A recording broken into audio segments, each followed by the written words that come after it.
Hey, what's going on YouTube? It's your boy TJ. Welcome to my YouTube channel, Wrestling Nostalgia, where I get my wrestling content on these videos. And today, we are going to be reviewing Survivor Series War Games. Y'all know how I feel about Survivor Series War Games. Well, should I say War Games in and of itself? I do not care nothing about it. So, we start off with the Women's War Games match. It start off with Asuka versus Charlotte. We're going to skip past everything in between that because the match didn't officially start until Lash Legend came in looking gorgeous. Anybody says that anything else otherwise is hating. I don't care what nobody say. That is a bad, okay? For real. You better respect the queen when she come through. And baby, did she come through. And she had like a little exchange with Rhea Ripley. I mean, with other people too, but the one that stood out the most was with her and Rhea Ripley. And I was like, oh, WWE about to go ahead and, you know what I'm saying, put their eggs in that basket. Okay, I'm here for it. Cool. So she wound up doing a little thing and they had a little exchange and it was like a power struggle. And, you know, they was like going back and forth and stuff. And she got the better hand of them. I was like, what, again? Because, you know, the last time when they had mixed it up, she wound up slamming her into the equipment pallet or whatever like a week or two ago. I was like, wow, WWE is really...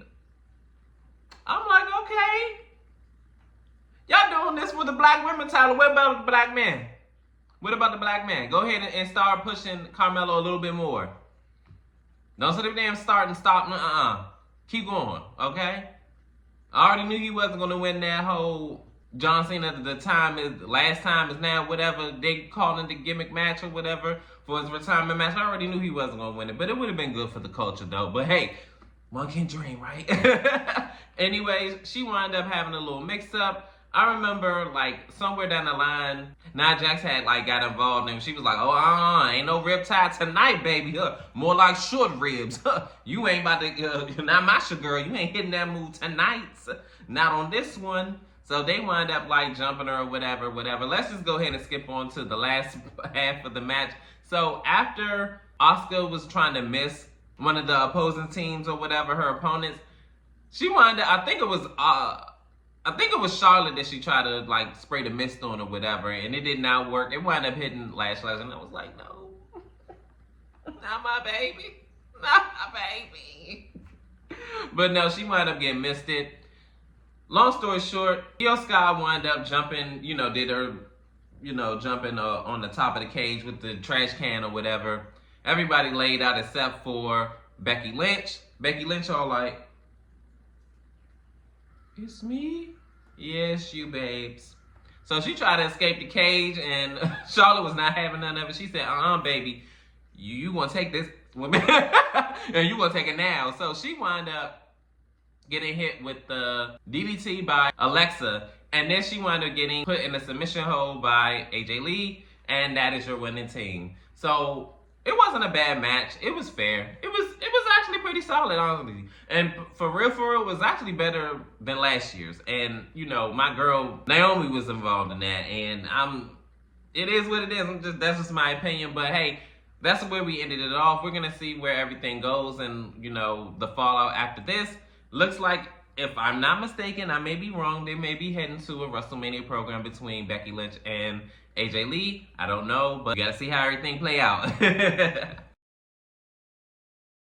In this next match, it is for the Intercontinental Championship match, and it is John Cena's final Survivor Series match for the IC Championship. So this matchup was crazy because they started off hot and heavy and they were like doing their thing, and then all of a sudden, you know, they were outside the ring, and for whatever reason, Dominic wanted to do, you know what I'm saying, like a Hurricane Conrana or whatever on the outside of the ring, and he wound up like landing like on his neck area, like shoulder blade, and I was like, oh gosh, hit him.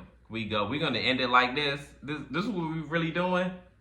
I was like, man, I hope he ain't really hurt, because he did land on him pretty nasty, but as he's getting tended to by medical team, This is when Raquel Rodriguez and Roxanne Perez was like beating up on John Cena, and it was so weird because I'm like, damn, this woman is strong. Like she freaking power bombed him on, had him on the shoulder like he was a toddler, and just I'm like, what the hell? So then they set him up or whatever for the 619, and then like he tried to get the 3 count or whatever after he does the frog splash or whatever. And the referee was like, no, we ain't gonna do it like that. We ain't gonna go out like that. Matter of fact, take these heifers and take them out of here. So, long story short, as the match is going on and they're still like doing their thing or whatever, I was surprised to see Dominic kick out of an AA, even though like this is basically like everybody kicks out of that move now at this point. Shoot, probably my own grandmother probably could kick out of that. Because at this point, like, everybody is just, like, whatever about the situation, right? So, anyways, I seen the rumors that Liv Morgan was going to make her return at Survivor Series, and she did. And I'm like, oh, so they really, you know what I'm saying? Like, Bleacher Reports was right. So, she comes out, and I was like, I already thought to myself, she's not going to turn on Dominic just yet. Like, then she winds up slapping him. But then after she slaps him, then she jumps on John Cena. I was like, I don't trust this. I already like said that way before she even like did the look and then she and then she low blows him.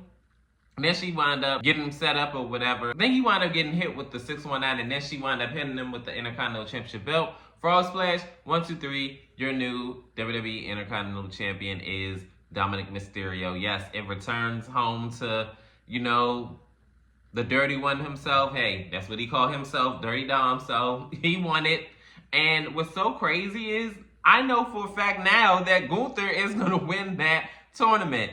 If y'all all banking on LA Knight or Jey Uso, you could go ahead and can it. It ain't going to be him. And we already know it ain't going to be Solo Sikoa. So let's go ahead and cut the bull, okay? Cut the malarkey. Ain't nobody winning that but Gunther. Yes, Gunther is going to get yet another retirement match to retire another legend. And oh, I'm just so ecstatic, can't you tell? But anyways, Dominic Mysterio and Liv Morgan wind up embracing, and this is where we end off. And John Cena winds up, you know, bowing out gracefully. And he said, yeah, it was a pleasure, you know, being out here with all of you guys. But hey, you know what I'm saying? Peace out. So I'm not mad at this decision, long as Dominic Mysterio is going to lose that championship to somebody at some point, because I'm not really feeling him being Intercontinental Champion again. I'm okay with the decision. It is what it is, but I'd rather see some other people have that title. Honestly, that's just me. But hey,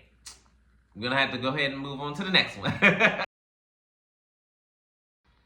In this next matchup, it is for the Women's World Championship. It is the reigning and defending Women's World Champion Stephanie Vaquera going against her challenger, Nikki Bella. So, Nikki Bella, right off the gate, after the introductions and everything like that, came out swinging, and she was beating on Stephanie Vaquera like she stole something.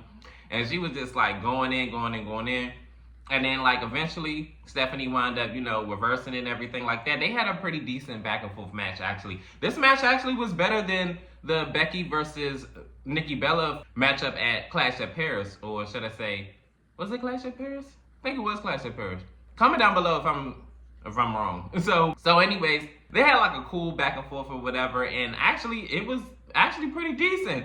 I'm saying actually a lot. But anyways, they go back and forth, and they're like doing their thing and everything of that nature. And then I think somewhere down the line, Nikki Bella wound up like outside of the ring, and she wound up taking a devil's kiss to the announcer's desk.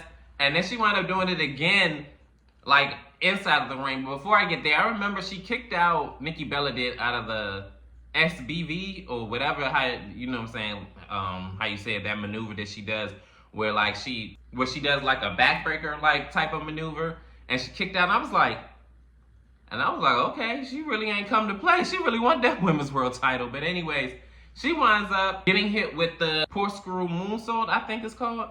And 1, 2, 3, Stephanie Vaquera retains her Women's World Championship. And I'm actually all right with that. Like, I already knew that Nikki Bella was not coming out on top with that Women's World title. You best believe that.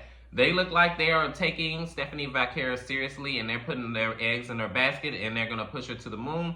I don't know how WrestleMania season is gonna look for her, being as though that Liv Morgan did come back, and it is rumored that Liv Morgan is going to win the Women's Royal Rumble. So it won't make no sense for her to pick Stephanie.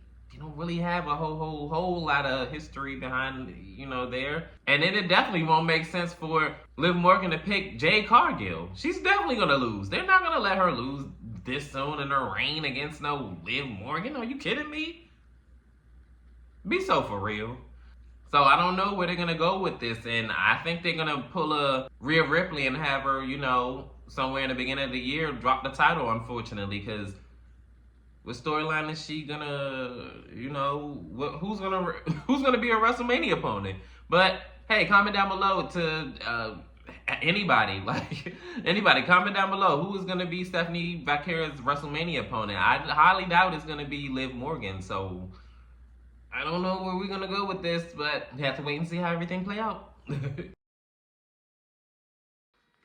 finally, we are here at our main event. It is the men's War Game match. And like I said, I'm only going to say when it started off and where it ended at, because I'm tired and I didn't even get to fully watch the whole thing anyway, so I can't even tell you everything what happened. So it started off with the world champion, who is CM Punk, and Braun Breaker. Braun Breaker was like dominating the first half or whatever, and of course, they kind of fought back and forth or whatever. And then as everybody came together and everything happened and all that other good stuff, this is when some masked person, after the match had started, it was just chaotic. A lot went down, a lot happened, and like I said, I didn't get to watch it because I woke up at the end part where a masked man came out, and then all of a sudden he wound up curb stomping CM Punk. This led up to Braun Breaker getting a big spear, and then 1, 2, 3, Braun Breaker's team won the War Games match, and I was just like, You know what I'm saying? Honestly, I didn't expect for them to win War Games. It is what it is. Do I care? No, because like I said, y'all already know how I'm coming about War Games. Duh, I don't care about it. So it is what it is. We're going to see how everything is going to play out. I don't know if Braun Breaker is going to have a big WrestleMania moment and win the world title. If that happens, hey, cool. If not, hey, cool too. I don't know if we're going to go in another direction and have somebody else, be CM Punk's WrestleMania opponent. Maybe it's going to be Roman Reigns. I don't know, because he act like he got some pressure with CM Punk after he was the one that got pinned. And he said, oh, trust and believe. Well, he said this to Cody, should I say. Oh, you best believe we ain't never teaming up again. And I said, baby, if I don't see the day, I wouldn't be any happier, okay? But anyways, that's it. That was the, Survivor Series. How did I feel about it? It was better than the year prior. Would I go back and watch this again? Probably not. But it was decent, you know what I'm saying? It had a couple of highlights, I might, watch a couple of spots or whatever again. More than likely, I wouldn't watch the men's one again, but hey. Comment down below, how did you feel about the Survivor Series War Games PLE event? Did you like it? Did you love it? Did you hate it? Worst show on earth? Comment down below, like, share, and subscribe. Help you grow this channel. If you love and support, it's definitely greatly appreciated. Welcome. Peace. TJ, I'm out.